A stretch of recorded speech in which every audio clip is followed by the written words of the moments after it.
Michael Hawes, a Canadian scholar who is a distinguished political science professor and CEO of Fulbright Canada, told business and community leaders in Plattsburgh recently that getting a deal on a revised NAFTA has been a top priority for Canada, maintaining its trade relations with the U.S.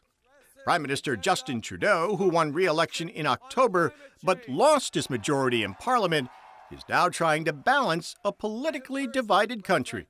What we're going to see, I think, and what the implications of these divisions are, is we're going to see a government that's pulled slightly to the left, a government that is still sensitive to the economy. He's been in favor of the pipelines the whole time, and a prime minister who's going to have to accept the fact that this was a referendum about his leadership style, and he's going to have to address some of those issues. So what we have, I think, is not a country divided, but a country with divisions. And it's now really up to him and his cabinet and his government to address those divisions.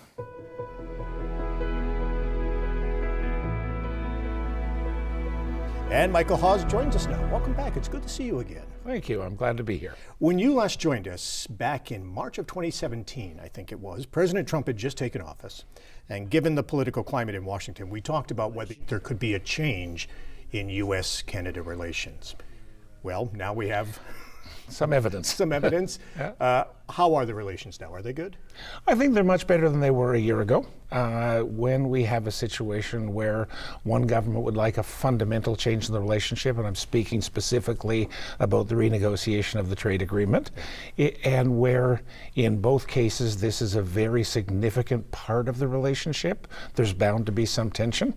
I think the U.S. administration is pretty bullish on those strategies, and he came into office making the argument that trade agreements weren't working for the United States. He called it the worst he'd ever seen. Absolutely. So we were expecting a bit of a bumpy ride, and that's what we saw. As it is, USMCA, is it a good deal? Is it a better deal than NAFTA?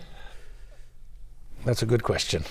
Good, better, best. I don't know what the answer is here, because most everyone agreed there could be changes that and there should be changes. There should be changes. And NAFTA was negotiated more than 25 years ago.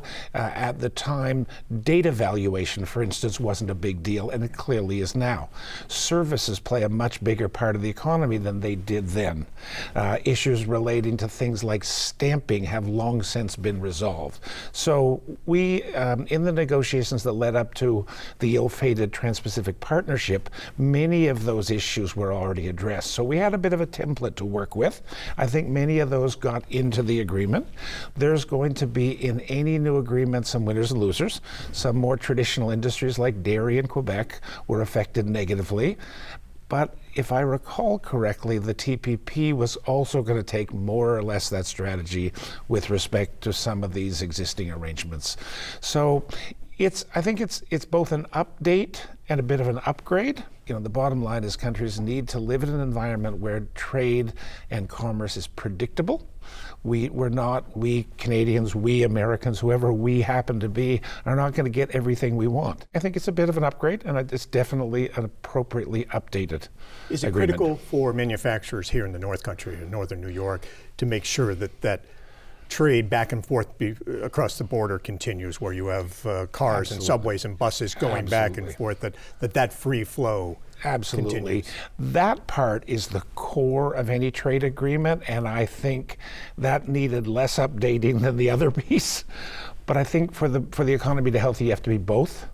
But there's no question we still have, if not the largest trade in actual goods between any two countries in the world, it's awfully close.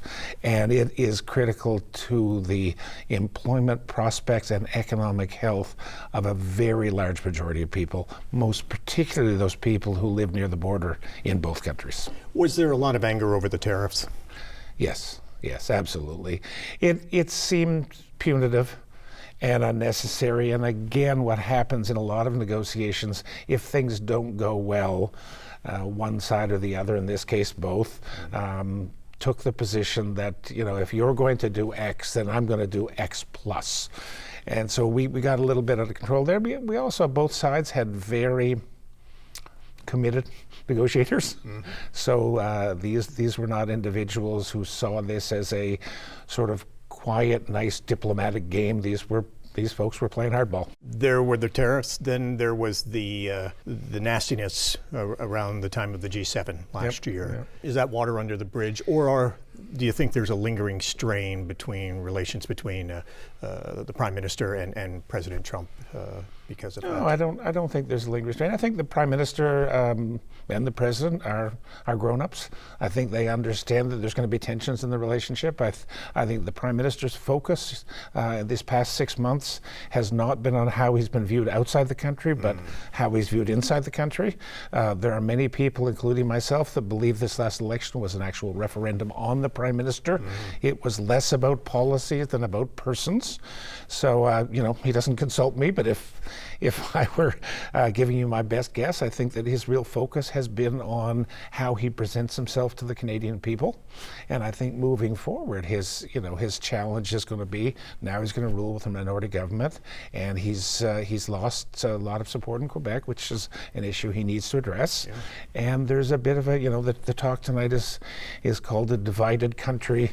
Yeah. So the question is, to what extent does the fact that the Conservative government got won the popular vote, and that the Prime Minister was shut out in Western Canada? So I'm again, my thinking is that he's going to be sort of focused a little more inward than he has been over the last little while. Were you surprised that he didn't look to form a coalition government, that he says he'll work with? Not surprised at all. Not at all. First of all, his dad did this in 1972. There's a lesson here, but more importantly, Mr. Scheer's party went from 95 to 121. Yeah. So a big increase on their side.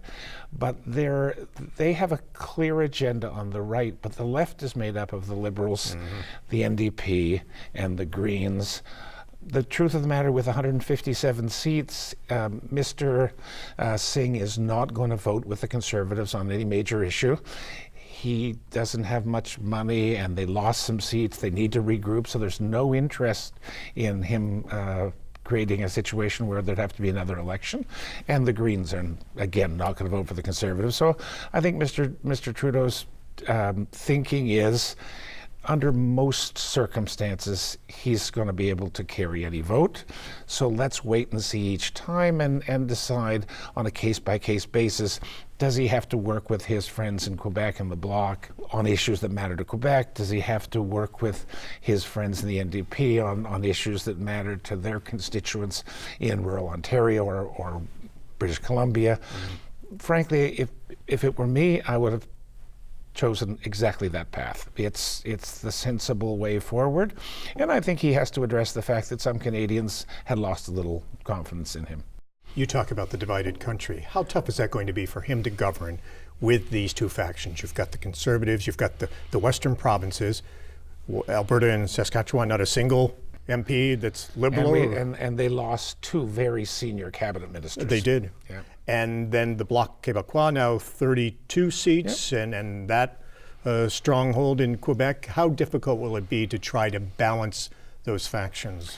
Well, in my view, and this is the punchline tonight, we've always been a divided country. Regionalism is a critical issue in Canada for obvious reasons. The West has different economic priorities and a different history. Central Canada has largely been about the manufacturing industry, about automobiles, about transportation equipment, and they're just different sensibilities. So I would argue that while it might not be as dramatic, we often find ourselves in a situation where there are regional divisions. My position, my view, is that geography is less important, frankly, than policy. So I support his idea that he needs to address each policy issue separately. On issues like the pipeline, he's going to need to have policies that are suitable to those persons whose lives, welfare, future depend on that industry. And on other issues, they're not going to be terribly important to Western Canadians. So I think if he can manage this, focusing on policies rather than geography and difference is probably the right move. Climate change is obviously a huge issue. It was in the campaign. Will Justin Trudeau have a tough time convincing people that he's serious about combating climate change when at the very same time the government owns the Trans Mountain Pipeline and is talking about expansion and shipping even more oil? The answer is yes, but he has absolutely no choice. So Mr. Trudeau's brand is based on addressing issues relating to Indigenous persons, women and girls, and climate. These are the core elements of the Trudeau brand. At the same time, as Prime Minister, he has to be sensitive to the fact that we are a trading country and that we rely heavily on, in the short term, or maybe the long term, but certainly in the short term, the production and the sale of energy. And so I think it's going to be a balancing act, but I think it's one he's going to have to find a solution to. Have either of the scandals that he went through this past year stuck with him, either the SNC-Lavalin or the brown-face, black-face that came up during the campaign? Any of them lasting or not really? I think probably not. I think those ones that were about judgment, in the broad terms, like the brown face, black face, I think not. I think that the recognition was this was a long time ago. He was a different man. He was a younger man, and it plays a little differently in Canada. So that didn't, in my view, get a lot of traction. He needs to stop dressing up. I mean, we got that part, but he does so not from a negative perspective. I don't think that was a difficult situation. I think, again, given that his brand is so tied to women and girls and to Indigenous persons, I think the fight with his Justice Minister was a little concerning to a lot of people. And should he have got in a spitting match with an Indigenous woman cabinet minister? And I think, you know, it led to the decision by Jerry Butts, a very trusted advisor, to leave the PMO. So I think there were some real costs there, and I think Canadians asked, you know, did he really handle that as well as he might have? And I think that's a fair question.